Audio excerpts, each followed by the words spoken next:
നമസ്കാരം പ്രിയ സുഹൃത്തുക്കളെ, സുരേഷ് ക്ഷേത്രമാണ്. ഗ്രീൻ ഡിവിഷൻ ചാനലിന്റെ ഒരു നൈറ്റ് ഡ്രൈവ് ആണ്. അതായത് നമ്മുടെ കൊടും വനത്തിൽ കൂടിയുള്ള യാത്ര. കൊടും വനത്തിൽ കൂടി യാത്ര ചെയ്യുക എന്നുള്ള സാഹസിക യാത്രയാണ് കേട്ടോ. നല്ല മനോധൈര്യമുള്ള സഞ്ചാരികൾക്ക് മാത്രമേ വനത്തിൽ കൂടി രാത്രി, അതും ഇവിടെ വരവേകൾ ആനയുടെ പാതയിൽ കൂടി ആനപ്പിണ്ടമൊക്കെ കിടക്കുന്നുണ്ട്. അപ്പോൾ നമ്മൾ അച്ചൻകോവിൽ നിന്നും കോന്നിയിലേക്കുള്ള വനപാതയിൽ രാത്രി ഒരു ഡ്രൈവ് പോവുകയാണ്.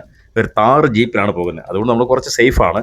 എങ്കിലും ആനകളൊക്കെ മുന്നിൽപ്പെട്ട പ്രശ്നമാണ്. ഈ പാതയിൽ ഏറ്റവും കൂടുതൽ വന്യമൃഗങ്ങൾ ആനയും കടുവയും കാട്ടുപോത്തും കരടിയും എല്ലാം ഉണ്ട്.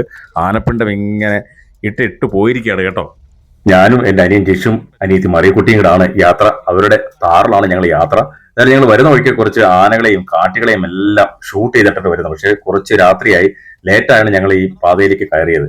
എന്തൊക്കെയായാലും ഒരു വല്ലാത്ത അനുഭവമാണ് ഈ യാത്ര. പക്ഷെ ഒരു കാര്യമുണ്ട്, രാത്രികാലങ്ങളിൽ ഈ മഴ സമയമാണെങ്കിൽ ഇതുവഴി യാത്ര ചെയ്താൽ ഏറ്റവും വലിയ പ്രശ്നം എന്ന് പറഞ്ഞാൽ ഉരുൾപൊട്ടലൊക്കെ ഉള്ള സ്ഥലമാണ്. നമ്മൾ പെട്ടുപോയാൽ, മരം വീണാലൊക്കെ നമുക്ക് പുറം ലോകമായിട്ട് യാതൊരു ബന്ധവും ഇല്ലാത്തൊരു സ്ഥലമാണ്. കാരണം നമുക്ക് റേഞ്ച് ഇല്ല എന്നുള്ളതാണ്, ബന്ധപ്പെടാൻ പറ്റില്ല. അതുകൊണ്ട് പകൽ സമയത്ത് യാത്ര പോകുന്നതാണ് നല്ലത്. ഞങ്ങളിത് വന്ന വഴിക്ക് കുറെ ലേറ്റ് ആയപ്പോൾ തിരിച്ചു പിന്നെ ഇതുവഴി നമുക്ക് അച്ചൻകോലിലേക്ക് പോകാൻ ബുദ്ധിമുട്ടായത് കാരണം നമ്മൾ നേരെ കോന്നി വഴി ഇങ്ങനെ ഇറങ്ങി പോകാമെന്ന് വിചാരിച്ചാണ് വന്നത്. പക്ഷേ ഒരു അടിപൊളി നൈറ്റ് റൈഡിംഗ് ആണ് കേട്ടോ. ഓഫ് റോഡ് യാത്രയും അതിന്റെ ഒരു സുഖം. ഓഫ് റോഡ് യാത്ര ഒരു സുഖം എന്ന് പറഞ്ഞാൽ അങ്ങനെ ഇവിടെ സഞ്ചാരികൾക്കൊരു സുഖമാണ്. ശരിക്കും പറഞ്ഞാൽ ഭയങ്കര ഭീകരമായ ഒരു അന്തരീക്ഷമാണ്. ഏത് നിമിഷവും ഏത് വന്യമൃഗവും നമ്മുടെ വാഹനത്തിന് മുന്നിൽപ്പെടാൻ നമ്മൾ ചവിട്ടി നിർത്തി കൊടുക്കാം.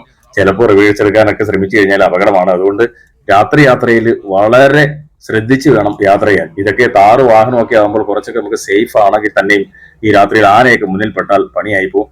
ഞങ്ങളിങ്ങനെ പോകുമ്പോൾ വെള്ളച്ചാട്ടവും അതുപോലെ തന്നെ ഒരുപാട് ഒഴുക്കുകളൊക്കെ വഴിയിലുണ്ട്. കാരണം വനത്തിലെല്ലാം മഴ പെയ്ത് കാരണം എല്ലാ സ്ഥലത്തും ചതുപ്പുകളും ഒക്കെയാണ്. പിന്നെ കാടെല്ലാം മൂടിക്കിടക്കുകയാണ്. ഇപ്പം ബൈക്ക് പോയാൽ പോലും തട്ടുന്ന രീതിയിലുള്ള വനപാതയായി മാറിയിരിക്കുന്നു. മഴ പെയ്തപ്പോഴത്തേക്ക് സൈഡെല്ലാം കാട് ഇങ്ങനെ ഇറങ്ങി. ഇപ്പൊ അടുത്ത സീസണിൽ നവംബർ 16 ആകുമ്പോഴത്തേക്ക് ശബരിമല സീസൺ ആവുകയാണ്. അയ്യപ്പ ഭക്തന്മാര് വനപാത വഴി ശബരിമലയിലേക്ക് പോകുന്ന ഒരു സ്ഥലം കൂടിയാണ് കോന്നി അച്ചൻകോവിൽ വനപാത എന്ന് പറയുന്നത്. പക്ഷെ എന്നും പറഞ്ഞ് ഈ റോഡൊന്നും ഇനി താറുകയോ ഒന്നും ചെയ്യില്ല.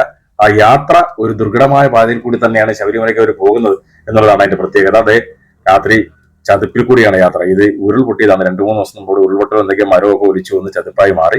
ഞങ്ങൾ എന്തെങ്കിലും അതിന്റെ മുകളിൽ കൂടെ പോവുകയാണ്. ഇതാണ് പറഞ്ഞത്, രാത്രി കാലങ്ങൾ മഴ സമയത്തൊന്നും വരരുത്. പിന്നെ ഞങ്ങൾ പോയപ്പോൾ ചാറ്റമടിയൊക്കെ ഉണ്ടായിരുന്നു. എങ്കിലും ഒരു ധൈര്യത്തിലേക്ക് വന്നതാണ്. തിരിച്ച് ഞങ്ങൾക്ക് 3/4 ഭാഗം വഴിയായിട്ട് പിന്നെ തിരിച്ചു പോകാൻ പറ്റാത്ത അവസ്ഥയാണ്. ഞങ്ങളിപ്പോൾ കോന്നിയിലേക്ക് കാര്യമുണ്ട്. കൊക്കാത്തോട് പാലമാണ്. കല്ലേലി അപ്പൻകാവിന്റെ അടുത്ത് എത്തിയിട്ടുണ്ട്. അപ്പോൾ ഇനി ഇതുപോലെ നൈറ്റ് ഡ്രൈവിന്റെ മനോഹരമായ യാത്രകളൊക്കെ നിങ്ങൾക്ക് തരുന്നതായിരിക്കും. യാത്രയിൽ അതിമനോഹരമായ ദൃശ്യങ്ങളൊന്നുമല്ല. മൃഗങ്ങളൊക്കെ സൈഡിലുണ്ടായിരുന്നു. ഒന്നിനും ഷൂട്ട് ചെയ്യാൻ പറ്റിയില്ല. അനക്കങ്ങളൊക്കെ കേൾക്കുന്നു, നിൽക്കുന്നതും കാണാം. പക്ഷെ രാത്രിയല്ലേ. ഏതായാലും നിങ്ങൾക്കൊരു നൈറ്റ് ഡ്രൈവ് ഒന്ന് കാണിച്ചു തരാം എന്ന് കരുതിയാണ് ഈ വീഡിയോ ഇട്ടത്. അപ്പോൾ വീണ്ടും കാണാം.